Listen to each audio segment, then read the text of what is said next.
From the field to the film room to the war room, we've got you covered every step of the way as the road to the draft starts right now on BGN Radio. What's up, everybody? Welcome to another episode of the BGN Draft Show. I am your host, Shane Half. You can follow me on Twitter at halfandhalf_TPL. I'm joined tonight, as always, by my co-host. First of all, we've got Mark Henry Jr. Give him a follow on Twitter at @MarkHenryJr_. Mark, how are you doing this evening? I'm doing well. Big week, opening day for baseball, WrestleMania weekend for my wrestling fans out there, Final Four. But, you know, it's just 1 week closer to draft season right here on this pod. It is. And so you guys heard Mark rattle that stuff off. So when our rankings disagree here, just know I'm fully dedicated to football and the draft and your football well-being. And Mark is cheating on football with so many other things that's not even 100%. funny. 100%. And I'm also joined by Dibes. You can give him a follow on Twitter at Mr. Crockpot. Dibes, how are you doing this evening? I'm doing well, man. We're breaking down tonight an excellent position here, tight end. We're ranking 8 tight ends tonight. 7, I think, could go possibly within rounds 1 through 3. That's how deep this is. Really, really strong group. Yeah, this is a very good tight end draft. I gave 3 first-round tight end grades, which is kind of crazy. It speaks a little bit to the general downness of this draft, but also it's a really good tight end class. And so we're going to dive into it and talk about all the guys. And I think we don't really talk a ton about these guys beforehand, but we know we got a big disagreement at number 1. Our top 3 are generally the same, though, and then we start to diverge a little bit. So let's dive into it. Our number 1 tight ends. I have Darnell Washington, the tight end out of Georgia, as my number 1. He is 3 for both Mark and Dibes. They have Michael Mayer, the tight end from Notre Dame, number 1. He's my number 2. So, Mark, Michael Mayer's your guy. I'm going to throw it to you first here. Talk to me about your tight end 1 in this class. Yeah, so I can put my bias out there so everyone knows where I'm coming from here. I am a Notre Dame fan. So Michael Mayer, I've definitely watched more of live games-wise than any other prospect we'll talk about other than Isaiah Foskey. So he's definitely a guy I've seen a lot of, and he's probably my favorite Notre Dame offensive prospect of my life that's not an offensive lineman. In terms of skill positions, Notre Dame, not often a team that's churning out a lot of quarterbacks, running backs, receivers, tight ends into the draft. Well, I shouldn't say that. They churn out a lot of tight ends, but not as many that has been as good at the college level as Michael Mayer. And Michael Mayer is just absolutely rock solid. 6'4.5", 249, 7.58 relative athletic score. Pretty average tests all around. A lot of that in terms of how high that RAS is due to his size. His size is definitely very plus. His speed isn't going to be a weapon, but it's not going to be an issue either, in my opinion. He actually put up an identical time to TJ Hawkinson, who still went top 10 a few years back and is, I don't know, probably a top 7 tight end in the NFL. There's an argument out there that people think he could lose a little bit of the Notre Dame weight room pounds that he put on. It seems like Notre Dame kind of trains their tight ends to be offensive linemen in certain ways with the way that they are built. I mean, you can look at Tommy Tremble with the way that he's built as well.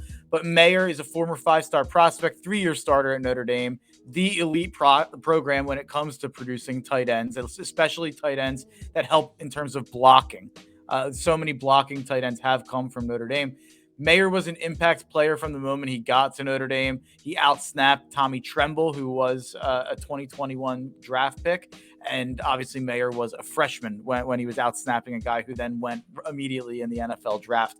He improved each year in almost every way. 180 catches on over 3 years on 255 targets, 2,100 yards, 18 receiving touchdowns. He led all tight ends in contested catches last year with 17.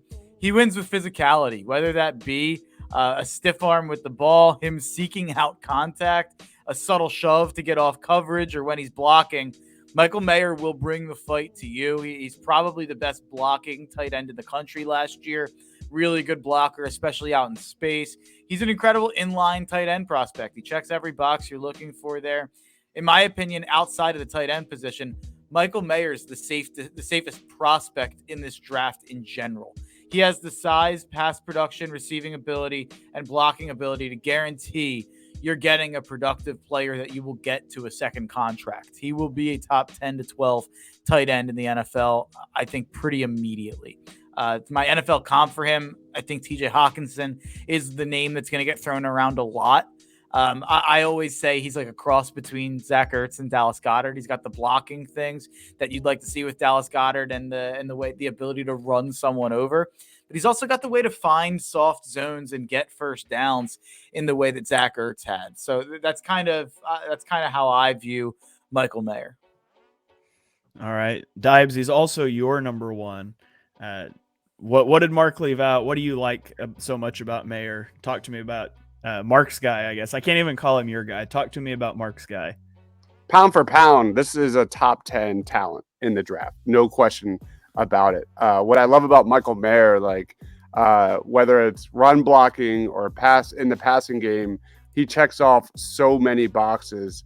He just has a ridiculous combination of like rare size, really good hands, route running savvy, ability to create separation, a full route tree, and all of that, man. Like I said, all of those check the boxes of a star at the next level, man. I think from the jump too, I think this is a day one star in the NFL.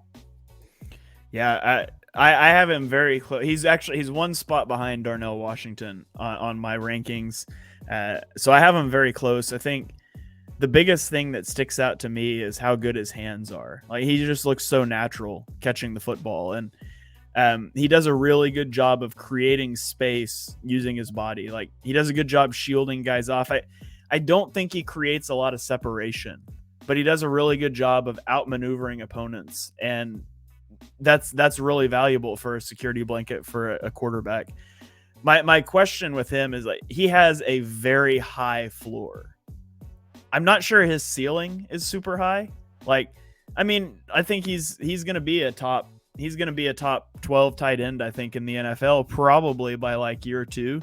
I just don't know that he's got that wow factor that he could go be like I don't look at him and think he might be the next Travis Kelce. He might be the next George Kittle type guy. And so that's where he falls a little bit in rankings for me. Is tight end is not the most impactful position, and I'm not sure how high his ceiling is. So I think he's got a super easy on-ramp into the NFL. A team should be expected to draft him, make him tight end 1, and get 700 yards in his rookie season. I just don't know how high he can go.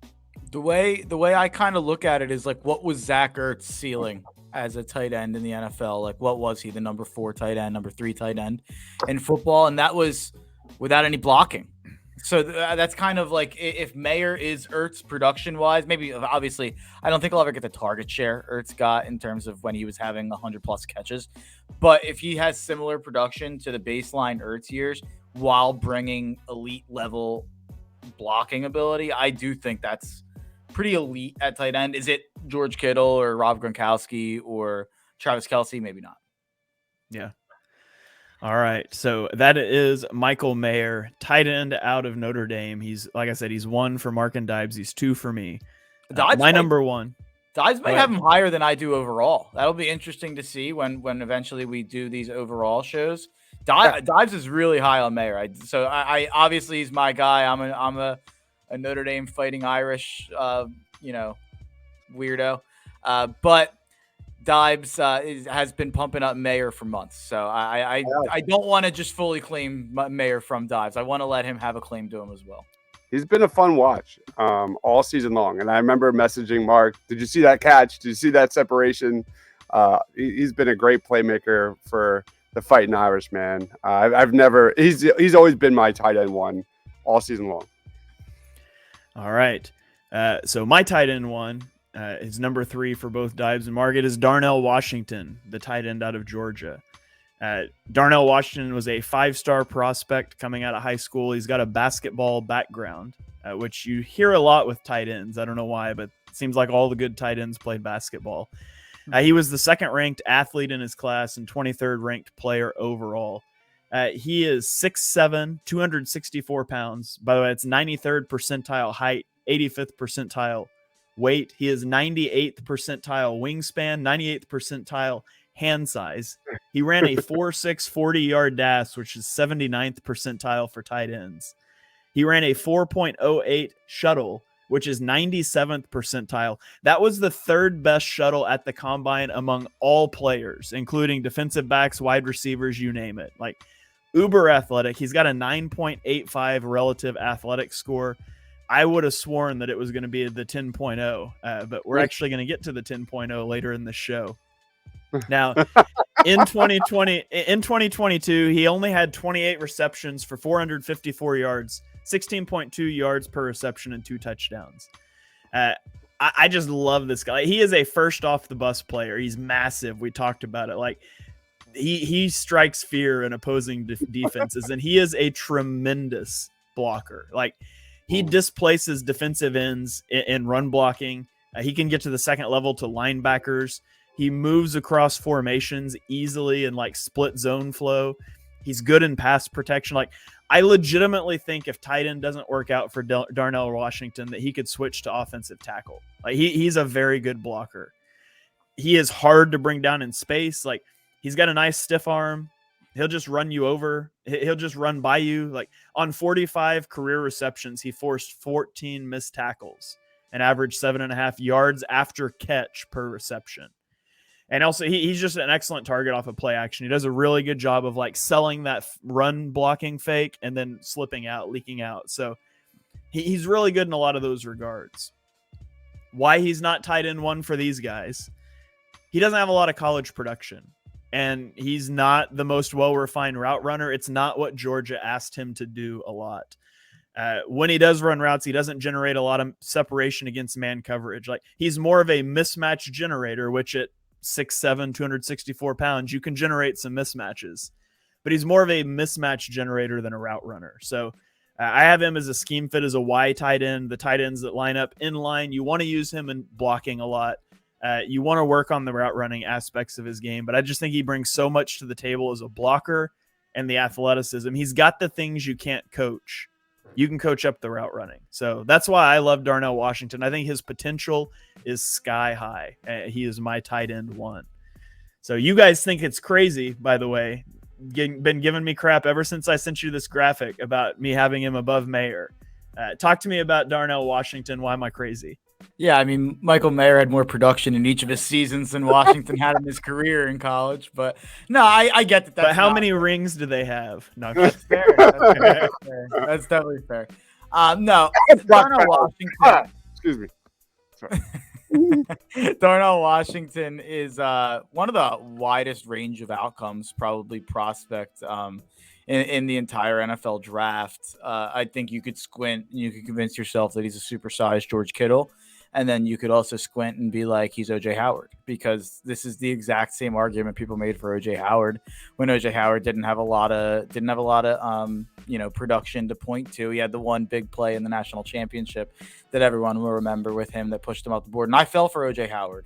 And I think that there is a lot of similarities here where you're gambling entirely on traits and physical profile. And that's not a bad gamble to make. It's just when you're talking about making that as the tight end 1 or in the top 20 of the draft is when I start to have problems with it. I think he's a bad route runner. I know that he wasn't asked to do it a lot, but you said it, like he creates no separation. I think it's just going to be, he's like Mo Alley Cox to me in some ways. Like he can catch it on top of your head. Like if that's the game plan, then that's a good game plan a lot, because he'll probably be able to do that to most people, because most safeties are not 6'3". Like, it's like most people that are going to be guarding him are not going to be tall enough to deal with him. But if he has no separation, it just gives you such a short window of how he can get the ball. He's just clunky and lumbering, moving down the field. And it's like Mayer ran a 4.69 and Washington ran a 4.64. So I get that, like, Washington's way more athletic and all that stuff, but if the issue with Mayer's upside is speed based, then it's like Washington's barely faster. So that's kind of where I go with the Washington versus Mayer thing. All right, Dibes, anything you want to add on to that? No, I think you nailed it, Shane. Like, he projects as an elite red zone threat. He's going to be a short range outlet from day one. Once he's in open space, the dude's a bulldozer, man. Like, do not get in front of that guy, because he will just destroy you in open space. I think he's a really good fit for any team that runs a heavy dose of 12 personnel, values multi-phase tight ends. But you nailed it on the limitations, man. Listen, I'm someone who loves the hype machine more than anybody, the Senior Bowl, the Combine. People were going nuts when he one-handed that ball without pads on the sideline. I get it. The 40, the cone drills, all that. Darnell Washington looks amazing. I think he has upside of a star at the next level. However, I also think he has a universe where he might not even be a tight end 1 in the NFL. But that's my take on Darnell Washington. I think that's fair. At night, I have dreams about Darnell Washington and Dallas Goedert lining up next to each other in nub sets. What? And the Eagles running outside zone behind Lane Johnson, Dallas Goedert, and Darnell Washington. And they're the best of dreams. They really are. You know the meme where it's like, can we get McDonald's? We have McDonald's at home. I'm going to say, can we get Darnell Washington in the first round? We have Zach Koontz in the 4th round. That was kind of my favorite. We'll get there. Okay. Yeah, let's not skip too far ahead. Let's go to round out our top 3 here. Mark and Dibes have Dalton Kincaid at number 2, tight end out of Utah. I have Dalton Kincaid at number 3. And by the way, I might add, Darnell Washington, Michael Mayer are 1 spot apart for me. Then there's like 2 guys, and then I have Dalton Kincaid. So these 3 guys are in like a 5-spot range at the end of the first round for me. But Dibes, I'll let you lead us off on Dalton Kincaid. Tell us what you like about him. Really fun prospect. Blends like receiver-esque route running ability at 6'4", 240 pounds. Has above average size. Impressive overall wingspan. But this is a guy, as a receiver, gets open easily, stresses defensive backs downfield, elevates, extends for catches, has amazing body control and authority. He's straight up awesome, man, as a receiver. And I think teams in the NFL will be able to kind of use him anywhere out wide in the slot as an end line tight end. I think he's going to be, just like Darnell Washington, a massive weapon in the red zone, as well as a 3rd down threat. This is a guy that can turn a 5-yard reception into a 15 to 20-yard gain with very little difficulty. He's got really good vision. He's elusive. He's slippery in the open field. He gives me some Travis Kelce vibes as a receiver, but, let's flip it. You cannot ignore his run blocking, which is a major question mark at this given moment. He's just an average blocker, I think. He's not going to be a guy that you can rely on, at least from day one. He struggles to anchor. He's got a light build. He needs to add strength in the NFL. I've got a rounds 1 through 2 grade on Dalton Kincaid. The flashes and the upside of this guy are terrific, though. Love this guy. All right, Mark, what do you want to add to that? I'll add on to what Dive said as a blocker. I don't think you're using him as a blocker in the NFL. I think he's bad. I think he's a receiver, basically. Like, you're using him as Mike Gesicki. You're using him, if you're being optimistic, as Travis Kelce. I know that there are people who see that. Like, Daniel Jeremiah had Kincaid like top 10 overall. I know the Ringer has Kincaid like 14th overall. And the comp is, I want to say it, but you know what I'm thinking, which is Travis Kelce, basically, is what they're insinuating there. I think it's a little overboard. Maybe me saying that you shouldn't compare someone to the greatest tight end of all time isn't a hot take, but I do understand the reasons why. Like, you watch him and it's like, yeah, I get it. Like, I get why you'd make that comparison. He's a natural playmaker. He's a savvy route runner. He finds soft spots and zones. Those are all the things you're looking for when you're looking for a Travis Kelce-like guy. He's an easy mover, can cut on a dime, tallied 16 missed tackles forced last year, which was 3rd in the country at tight end.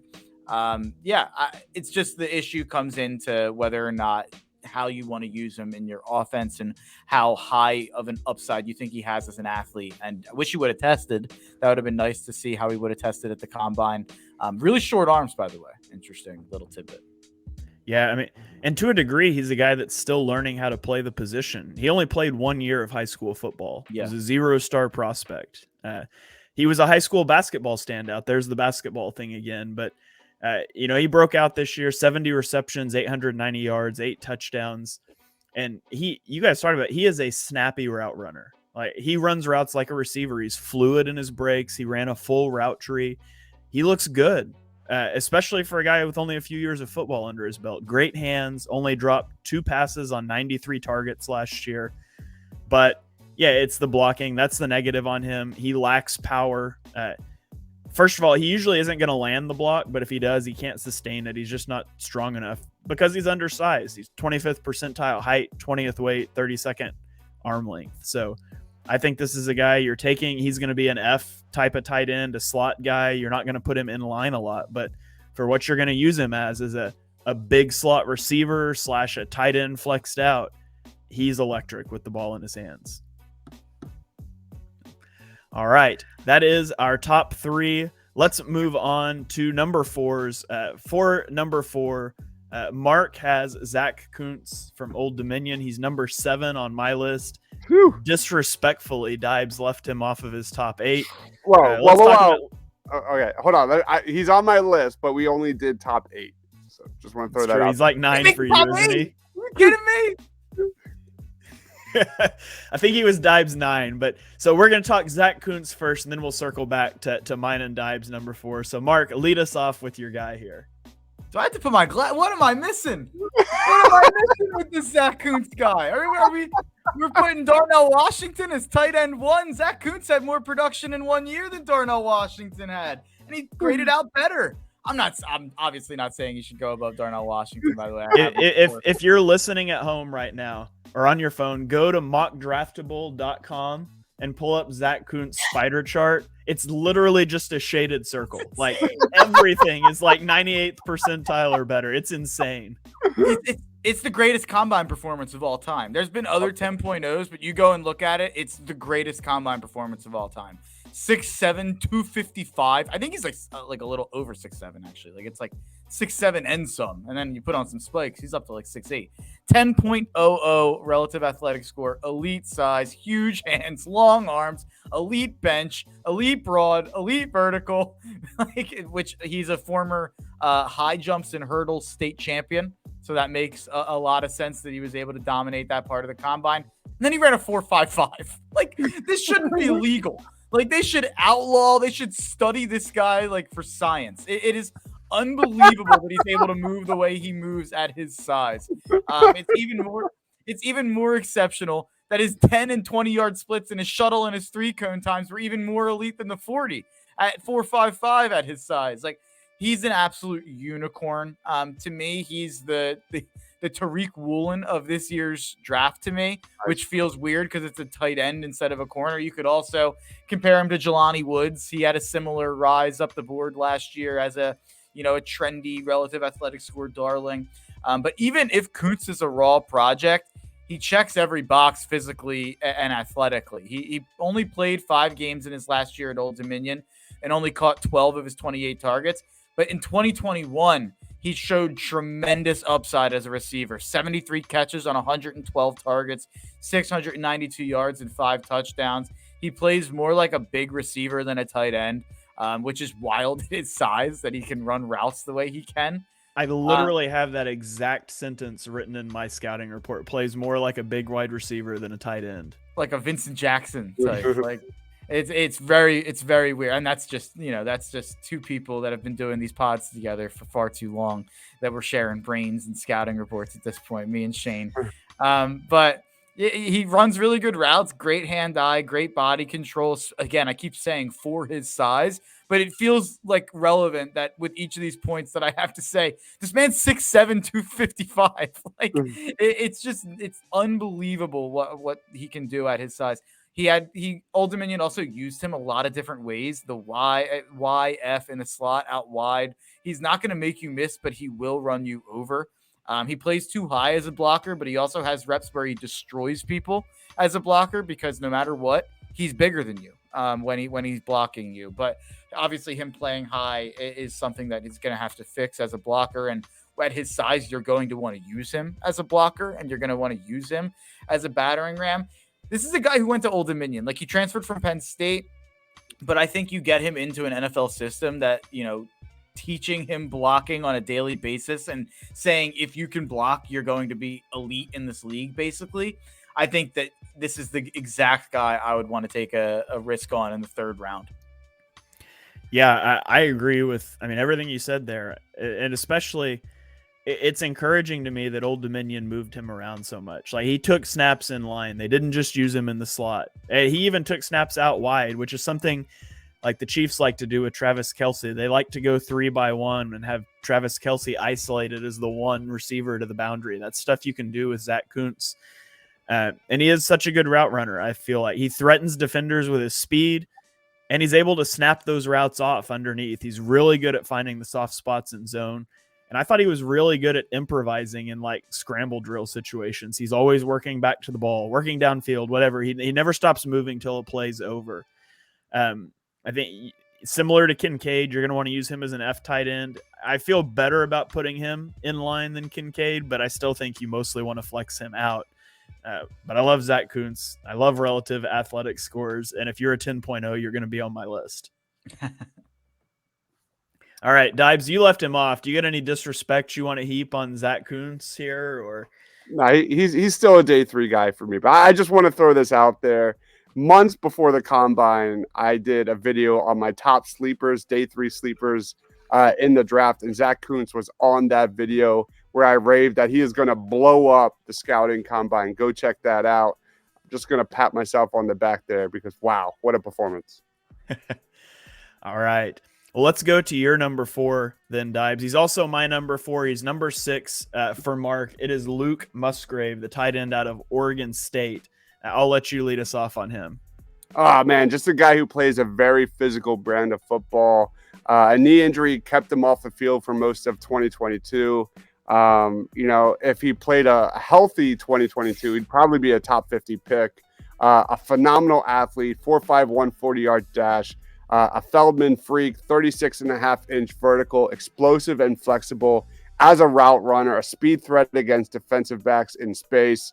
Extremely natural contortionist with the ball in the air. Will snatch it in the air as well. Got really good hands.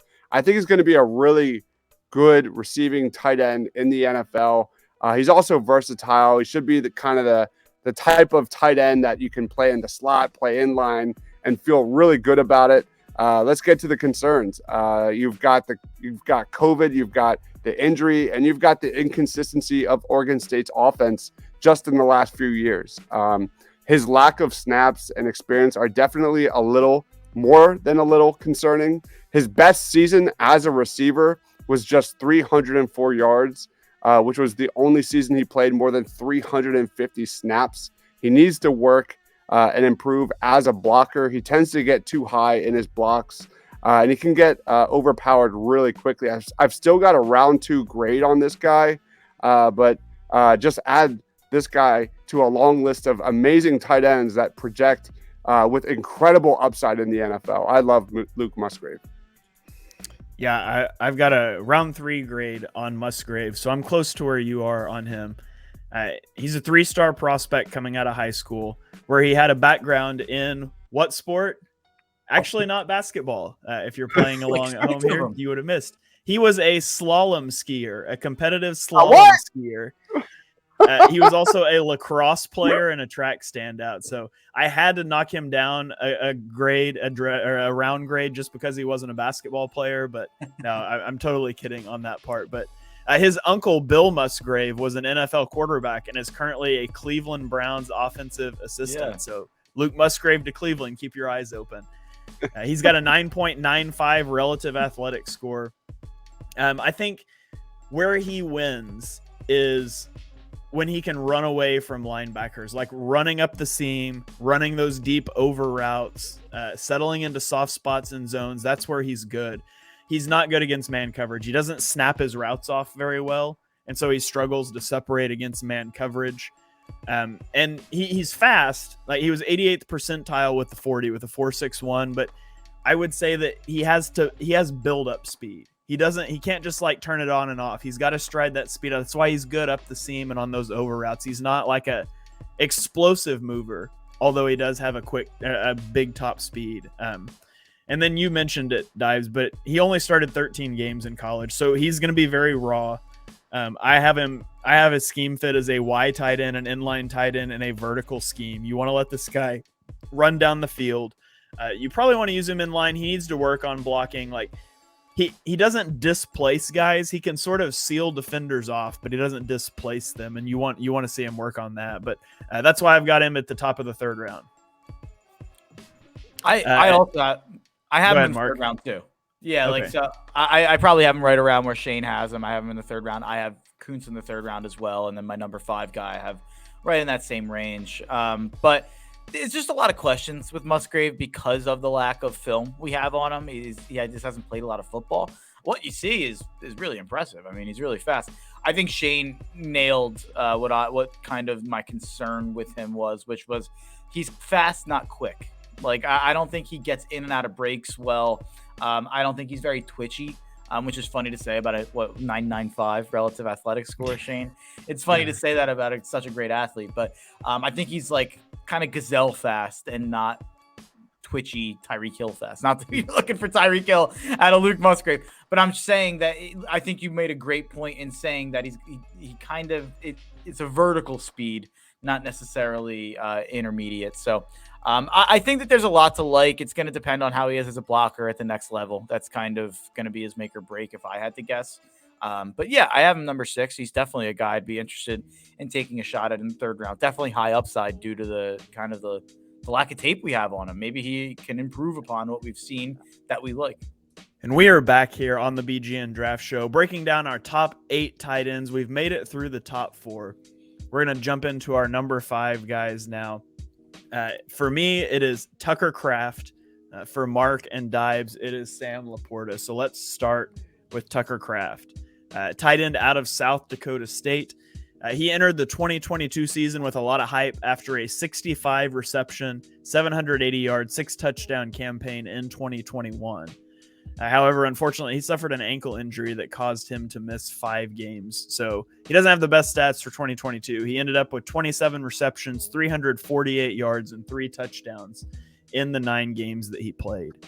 He is 6'5", 254 pounds. He's about 22 and a half years old. And he ran a 4.69 40. Overall had a 9.58 relative athletic score. When you watch Tucker Kraft, I think he's a better blocker in space than he is in line. He's really good at targeting guys out on the move in space, but that's not to say he's a bad blocker in line. He's just better if you can get him out on the move. He's got great size and mass, and he's a really good athlete for his size. I mean, I mentioned the relative athletic score, 9.58. It's really good. And he does a really good job with body control at the catch point. He's really good at contorting his body around, using his body to block guys out at the catch point. However, he's not a very good route runner. He's very underdeveloped in that area. He's got some drop tendencies. He's not necessarily the most natural pass catcher either. And so when I watch him, I just see a guy that's very raw as a player. I mean, he went to a non-D1 school. So did Dallas Goedert. So that's not the end of the world, but he could use refinement in a lot of areas of his game. But I do think he projects well to the next level. Like, I think he's a versatile guy. You can use him in line. You could use him in the slot. I like Tucker Kraft. I've got him in that third round range. He is my number 5 overall tight end. He is number 6 for Dives and number 7 for Mark. So Dives, I'll throw it to you first here. What do you like about Tucker Kraft? I kind of look at him as a Dallas Goedert clone. I think he has that kind of upside. I think he's a well-rounded tight end with real upside in the passing game, skill set to handle inline blocking duties when called upon. I think that's an area that he needs to improve upon, of course. But I got this guy as a target for teams early on day 2. I think, he's kind of just solid in all facets. I like him a lot. All right, Mark, anything that you want to add to that on Tucker Kraft? Yeah, I feel like if he would have had his 2021 season in 2022, we'd probably be talking about a top 4 that includes Tucker Kraft. He had a weird little regression in his last year in 2022 there statistically, and even just snap count wise. It seems like they were playing him less, and I know he played less games, but even percentage speaking, his PFF grade dropped a little bit as well by 6 or 7 points. The only thing that really improved last year was kind of his yards per catch. He took it a little bit further, and his average depth of target was a little bit better. But it's just a little bit weird that he kind of didn't build off of that year as a sophomore. If I would have seen another year like he had as a sophomore, as a junior, I think he's probably number 4 on my list. All right. Well, let's go to the guy who is number 5 on your list. He's number 5 on Dibe's list. Number 6 on mine. It is Sam LaPorta, tight end out of Iowa. Dibes, I'll let you lead us off here for this one. All right. This is a dude who ran the 3rd fastest time of any tight end at the combine, 4.59 seconds. I think this guy is going to be just a terrific middle of the field producer in the NFL from day one. Dangerous threat as a receiver. You look at this guy, he had some record-setting production in an offense that was not really good in the pass game last year. Despite all of that, he ranked 3rd among all tight ends in yards after the catch in 2022. He led all tight ends in broken tackles with 20, and that number ranks 5th among all tight ends over the last decade. This guy is a really good route runner. He does a great job breaking with suddenness, I think. You look at LaPorta and how he did as a receiver. 37.5% of LaPorta's receptions last year were contested. That's only 3 tight ends had a lower rate than that, which is a really strong testament just how good he is with his separation ability. Blocking wise, I think he fits in that above average range compared to his peers at this position.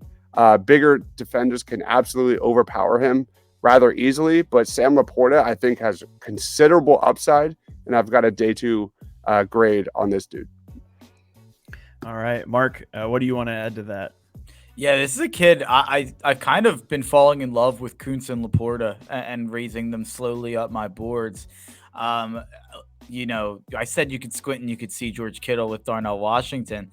You could squint and see George Kittle here with Sam LaPorta, and you don't have to squint too hard because he's wearing the same jersey Kittle wore at Iowa. Iowa seems to produce these tight ends and offensive linemen just about as good as anybody else.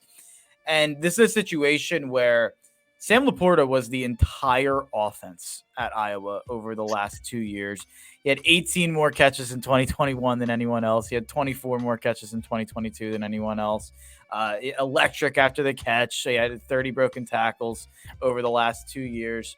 Everything I just said kind of profiles as pretty George Kittle-esque. And obviously, if he was George Kittle, I'd have him a little bit higher up the board, but you just didn't see that production. You didn't see that production from George Kittle in college either, though. And I think that there's an argument to be made that Sam LaPorta's been held back at that school, and we could see a huge jump once we get that athlete into an NFL system where they say, oh, maybe we want to run an offense that isn't based out of the 1970s. That could happen. Yeah, it's insane. Like, he had nearly double the production of the number 2 target over the last 2 years for Iowa. Mm-hmm. He's got really good rack ability. He's got 30 broken tackles on 111 catches in the last 2 years. So he's good with the ball in his hands. I think he's got, when you talk about blocking, I feel like he's got good technique in his blocking assignments, but he struggles to sustain those blocks. And a lot of it is just limitations of his functional strength. I mean, he is 23rd percentile height, 17th percentile weight. He's never going to be like a big people mover, but he can be adequate in that role. Iowa used him in line and in the slot. So I think he's got a versatile fit to the next level. I like Sam LaPorta, 9.27 relative athletic score. As long as you're in the 9s, that's always good. But you know what my favorite thing about Sam LaPorta is? He played basketball in high school. So he gets my stamp of approval. In Iowa. All right, let's keep it rolling here. The only person who we don't have the number 7 for is Dibes. So Dibes, why don't you tell us about your number 7? Josh Wiley out of Cincinnati, arguably the tight end that helped himself the most during Senior Bowl week.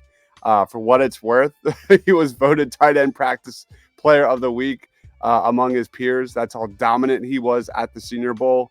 6'6", 260 pounds, could really move. One of the knocks on this guy coming into the Senior Bowl was his inability to be a sufficient blocker at the next level. Dude, like, he added weight at the Senior Bowl, and he took care of business, man. He passed with flying colors as a blocker, was a lead in that area. He made Andre Carter look silly on several occasions, which, let's be honest, a lot of offensive linemen also made him look silly. But I think Wiley checks off a lot of boxes as a future tight end 2 in the NFL. He can do a little bit of everything.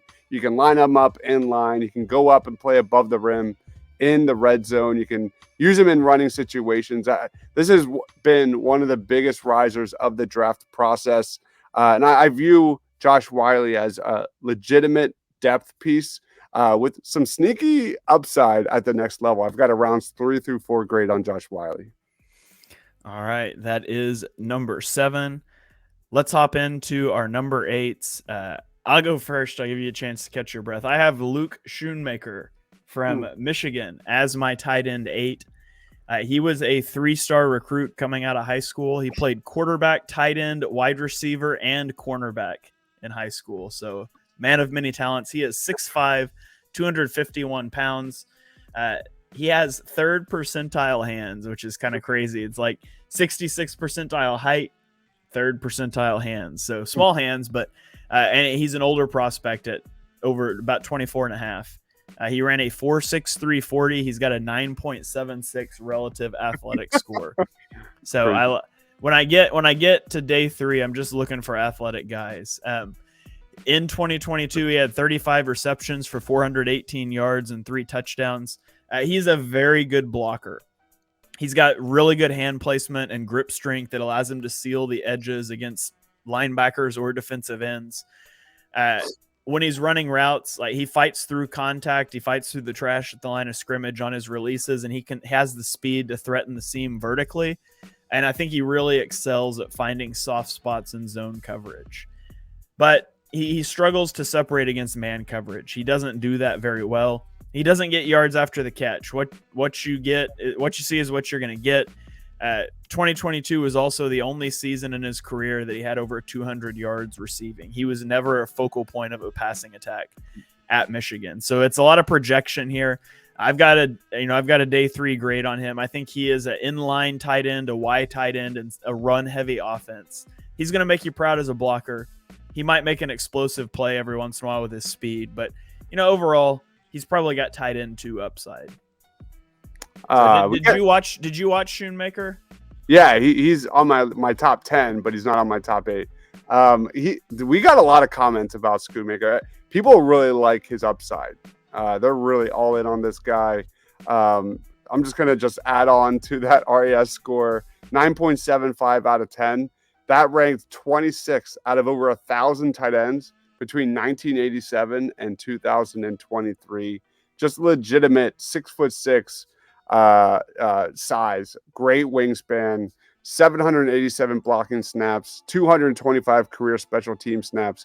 He's going to be able to get on the field from day one due to his ability to play special teams. You touched on the production. There's not a lot of it. The good news is he's only got 3 drops on all targets per Pro Football Focus. So this is also a guy that's a big time leader inside that locker room. So yeah, Luke Schoonmaker has some, just like Josh Wiley, some interesting upside for sure. All right, well, let's get to your number 8. It is Payne Durham. Talk to me about him. Payne Durham, man. It's a great first name for a tight end. Not a lot of people know about Payne Durham, but just like Josh Wiley, is a guy that really dominated at the Senior Bowl, had some like incredible highlight reel catches. If the Senior Bowl was as popular as the NFL scouting combine, with Darnell Washington making one-handed grabs, people would be talking about Payne Durham because the dude was making crazy contested catches. He's consistent, very savvy in his route running. I thought this is, again, one of the biggest high risers of the draft. You look at this guy, he can block, he can line up as a fullback, he can be a solid receiving threat. He does not have elite athleticism. He ran a 4.87 40-yard dash at the combine, but that didn't surprise anybody. He was never going to be some hybrid tight end wide receiver guy. at the next level. He's more muscle than flash. He dominates in short route scenarios. He's quick off the line of scrimmage, though. This is a guy that can out-muscle defenders on tight window throws. I think he's going to have to start his career as like being a reliable edge blocker in the NFL. But I think he can definitely grow into being like a third and short, third down target, red zone target at the next level. If you're looking for an underrated tight end 2 prospect on day 3, I think Payne Durham's your guy, man. This is definitely one to watch out for. All right, that is going to wrap up our tight end ranking show here. I hope you guys enjoyed that. I don't know that the Eagles are going to look to a tight end early, especially with the addition last offseason of Grant Calcaterra, but you never know, and they are a team that loves their 12 personnel, and there's a lot of guys on this list that would be really good for that. I've said on Twitter that that's a bigger need than people realize, because when Dallas Goedert was injured, I think it was 5 games last year, Eagles tight ends averaged 2.2 catches per game for 23 yards while he was gone. So it is an underrated need. There's some names to be aware of. So that's going to wrap it up here for our tight end ranking show. If you guys enjoy this sort of content, please like, rate, review wherever you listen to your podcast. Click that subscribe button on YouTube. We've got the graphics on YouTube here. So if you're only listening to the audio version, you're missing some just wonderfully fantastic graphics that I made in PowerPoint. Let's not oversell the graphics. People are going to be disappointed, but you guys check those out. We will be back next week. This is our only draft show for this week, but we'll be back next week breaking down another position group. We're going to get through every position group before the draft. I think, let's see, we still have left interior defensive line. Nice. We still have linebackers and wide receivers, I think, are the 3 groups we have left. So we'll get through all of those, and then it'll all culminate in a My Guys draft, where we go through and talk about the guys we're more high on over consensus right before draft week. So you guys keep it tuned here to BGN Radio. Like, rate, review. Until next time, go Birds.